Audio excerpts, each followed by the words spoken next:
dafa ñëw ci li nga xam ne mooy problème mu Dauphinat wala Dauphin bi nga xam ne moo yëngal biir coalition Benno Bokk Yaakaar ndax nee nañu fu mu nekk nii am na ci ay leaders yu fi nekk yoo xam ne nii seen bët yëpp ñu ngi ko teg ci chaise président Macky Sall sa palais de la République ndax nee nañu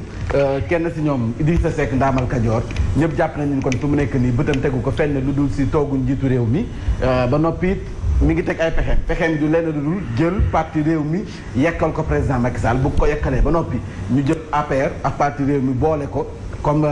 mburox soow bi nga xam ne ñu ngi koy wax jël parti réew mi ak APR daal di koy def benn parti bu nga xam ne nii grand parti présidentiel la ñu koy tuddee waaye bi boobu mu xam ne boobaa moom it am na ay concurrents yu taxaw ci kanamam ñoo xam ne ñoom it jël nañ seen bët teg ko palais bokk na si ñoom kii di Abdoulaye Daouda Diallo Amadou Ba Aminata Touré Aly Ngouille Ndiaye loolee ci boppam ñooñu jël nañ seen bët teg ko ci chaise yi njiitu réew mi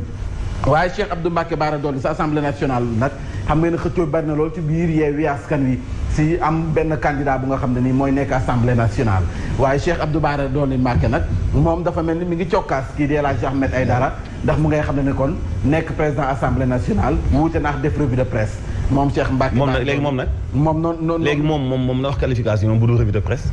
moom waaw Cheikh Abdou Bara waaw Cheikh Abdou Bara waaw moom la El Hadji nee na nga wax ko yow au moins que xam nañu revue de presse lay def mais yow looy def loolu nga ko laaj waaw ok bu ngi lay amee da ko ëpp base politique fuufi ndolle waaw fuuf nañu wane seen i base dinañ ci ñëwaat ñu ñëw ci Vox Populi député socialiste yi noonu mer nañu nag mere nañu El Hadji Ahmed Aïdara ndax nee nañu moom moo wax ne am na ñeent ñu nga xam ne mi ngi waxtaan ak ñoom te pare nañ pour voter ko ñoom nag weddi nañu ko te nee nañu soo moytul plainte si boppam daañ koy yebal kii di El Hadji Ahmed Aïdara Yewwi Wallu le grand reniement ndax dañoo gis ne candidature yi nga xam ne bari na lool ci biir coalition Yewwi Wallu intercoalition bi soo moyul nag dana tax askan wi ñu si bari daal di leen fi doxee jéppi tour de chauffe autour d'un fauteuil ñu gis ne kon présidence bu assemblée nationale candidat bu opposition bi nga xam ne kon jur na coow Serigne Abdou Mbacké Bara Dolly président nekkal fi Sénégal nee na fi mu nekk nii ñoom ci boppam xam nañu ne am nañu leen rax ñoom waa coalition intercoalition Yewwi Wallu am nañu nekk seen biir di xëccoo ngir nekk président assemblée nationale di teg seen candidature alors que ñooñu ñëpp xam nañ ne pouvoir bi moo leen parrainé loolu ay kaddu la yu nga xam ne Cheikh Abdou Mbacké Bara Dolly moom moo ko xamle waaye El Hadji Ahmed Aïdara moom it tontu na leen ci source A tontu na leen ci source A ndax ñëpp xam nañ ne El Hadji moom boo ko yebee daa fekk rek mu toog baa muy nelaw ndax moom nee na leen lii nga xam ne ñu ngi koy wax naan moom moo fi wax ay socialistes et tout ça nee na loolu amul yenn presse bi ñoom ñoo ko def te xam na lii tax loolu ñuy wax dara musu kon waa parti socialiste bi ñu gaawtu ba noppi it andi na ay leeral ci li tax moom ci boppam mu samp nëndëm ngir nekk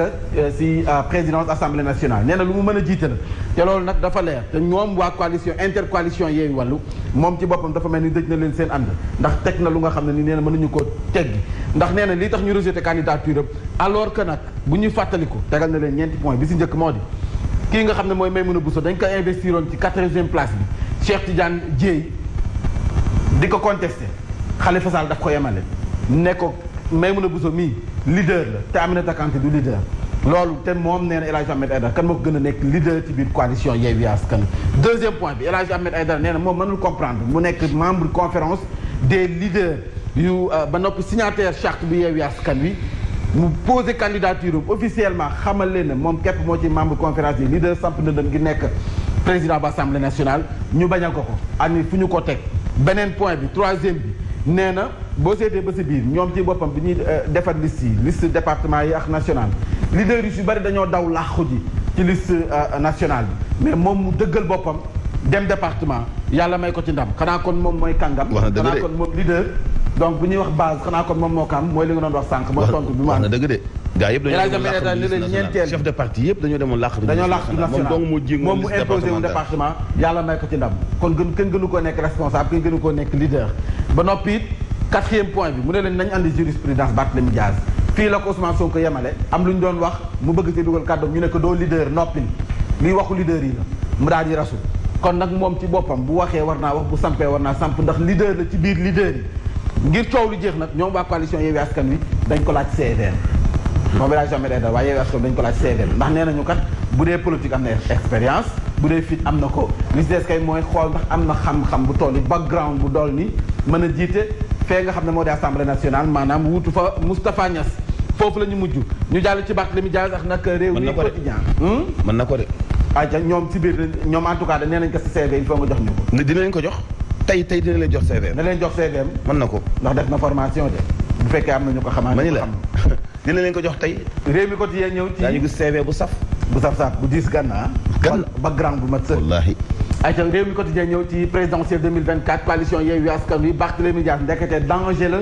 ci biir opposition bi danger la ndax ñëpp xam nañ ni imposé na boppam ba nekk député ak maire te fitam rek moo ko may benn ñaar te ñëpp xam nañ ne lii di raan si ñeg bi la jëm te bu fa yeggee du may dara Ousmane Sonko ñetteel bi mooy dina imposer boppam ci présidentielle 2024 Barthélémy Dias ba tey kon nag loolu bu dikkee bi boo ñu xam ne ñaaru kuy duñu bokk mbalka fi ñu jëm aajawul woo seeti ji Selbé-Ndom wala keneen aajawul gisaane moo di Ousmane Sonko ak Barthélémy Dias clash dafay am ku nekk dafay demal boppam ndax présidentielle 2024 ñu jëm ci le quotidien ak gaz bi nga xam ne ak ressources yi nga xam ne mooy gaz de pétrole président Macky Sall nee na coow li jaru ko fi ndax transparence la ñuy doxal kon nag jot na ku nekk nag xam na ngay waxee ndax lépp tëddee ñaaxaanaay la xanaa ku bëggul gis rek moom mooy wax waaye ñëpp xam nañu ni suñu gaz bi suñu pétrole bi exploitation bi lépp aw ci yoon. l'exclusif dafa ñëw ci détournement de collecte de fonds ak abus de confiance ñeenti doomi pendanaar yii ñi ngi nii Khalifa Sall Ousmane Sonko Malick Gakou foofu kii ku mu damay fàttali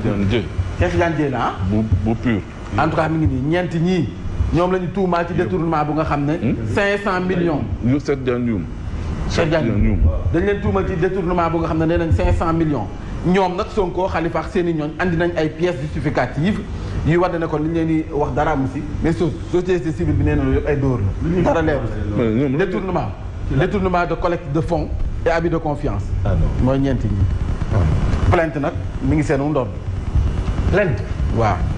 xam naa ñoom i neen critique yéen kaay ñëw ci Yewwi Wallu présidence assemblée nationale ndax dinañ am benn candidat wala ku nekk dafay imposer boppam en tout cas laaj bi samp na ci yéen kaay bi ñu jàll ci li nga xam ne moo di li ñu doon waxtaanee sànq poste jafe-jafe yi nga xam ne ñu ngi koy jànkonteel bu ñu demee ba nga xam ne mandat wu 5000 francs mënuñu ko génn ca kër googee kër gu doon ni poste ça veut dire que moom doon amatul sax lu ñuy lam-lamee kër gi nekk na kër ndem si yàlla xanaa kay xool ni ñu koy yëkkatiwaatee coowal bés ak césarienne bi nga xam ne moom moo jur coow jàppale ne foofee sa Kédougou Fatou Mamidoura Diallo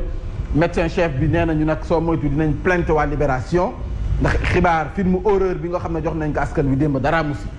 andi nañ ci ay leeral nag l'observateur mel ni ñoom it ku leen di wetti l'observateur xamal na dikkaat na également ci ay li nga xam ne rek moom mooy ay témoignages yu nga xam ne nee nañ jéggi na dayoo metti na lool horrible révélation yi nga xam ne am na ci autopsie bi xale bi césarienne bi nga xam ne dañ ko doon jéem a defal yaay ji mu raté waaye également ni ñu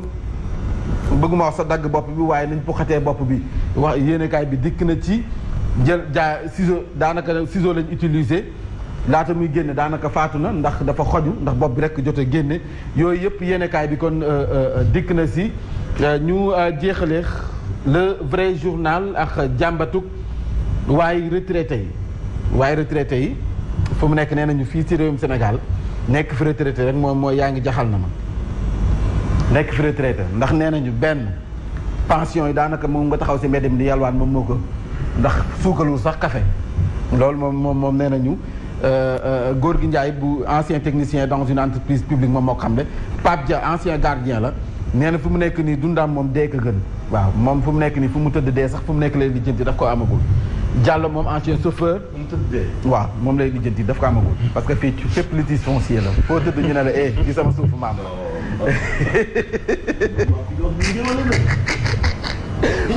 fu mu tëdd dee lay fu mu nekk amagu ko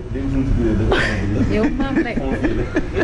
non réew mi foo dem litige foncier la bàmmeel yi da nga lañ amul xëccoo ba léegi moo tax amagul fu mu tëdd dee amagul moom lay lijjanti fu mu tëdd dee ne amagu ko kii di El Hadj Diallo ancien chauffeur nee na moom li mu amee li ko métti dëgg mooy jour bi nga xam ne romb na benn waay ci mbedd mi di ko ñaan xaalis ndekete yoo faru doom ji la faru doom nee na googu gàcceem doonul lu muy fàtte ndax ñàkk rek dem retraité li mu daanaka lu muy am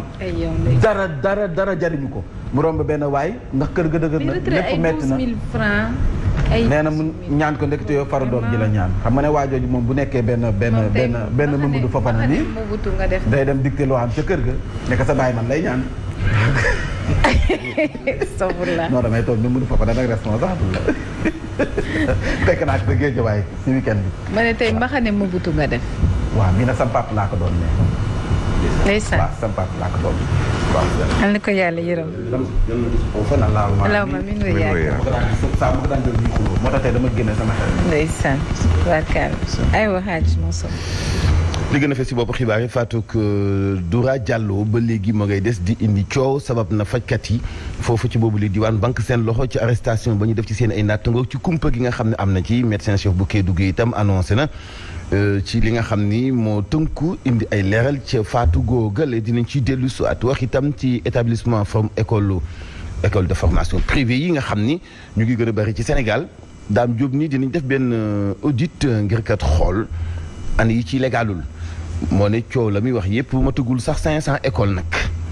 ñoom nag Sénégal ji koy jinax la am parce que dëkk bu amul 500 écoles ñun nii dañu koy assainir doy na waar lu may loolee wax itam ci wàllu politique ak itam